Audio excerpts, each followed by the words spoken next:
उपमुख्यमंत्री शिंदे आज दिल्ली दौऱ्यावर असणार आहेत। भाजपच्या वरिष्ठ नेत्यांच्या गाठीभेटी होणार असल्याची शक्यता आहे। ऑपरेशन टायगर नंतर शिंदेंचा हा पहिलाच दिल्ली दौरा आहे। केंद्रीय मंत्रिमंडळ विस्तारावरही या बैठकीमध्ये या दौऱ्यादरम्यान चर्चा केली जाणार आहे का याकडे लक्ष असेल। शिवसेनेच्या वाट्याला 2 केंद्रीय मंत्रिपदं येणार असल्याची माहिती समोर आलेली होती, त्यामुळे हा दिल्ली दौरा महत्त्वाचा मानला जातोय।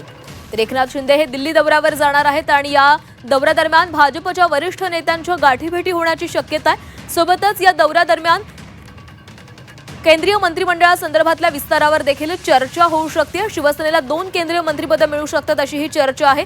यामध्ये श्रीकांत शिंदे आणि ओमराजे निंबाळकरांचं नाव चर्चेला गेलेलं आहे, त्यामुळे या संदर्भात काही चर्चा होते का याकडे लक्ष असेल। त्यामुळे हा दिल्ली दौरा अत्यंत महत्त्वाचा मानला जातोय।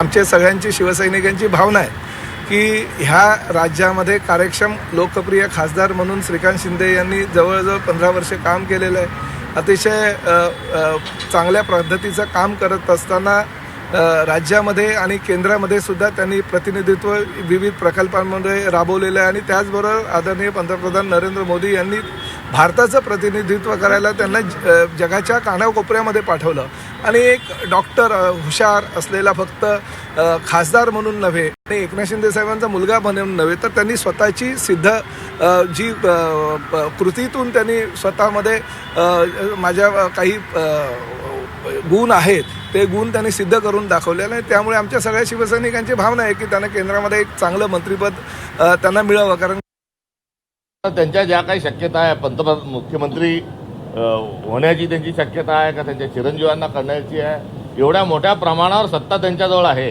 आता कुठे ठेवू आणि कुठे नव्हे अशा स्वरूपाची पैसा आणि संपत्तीच्या बाबतीत त्यांची परिस्थिती झालेली आहे।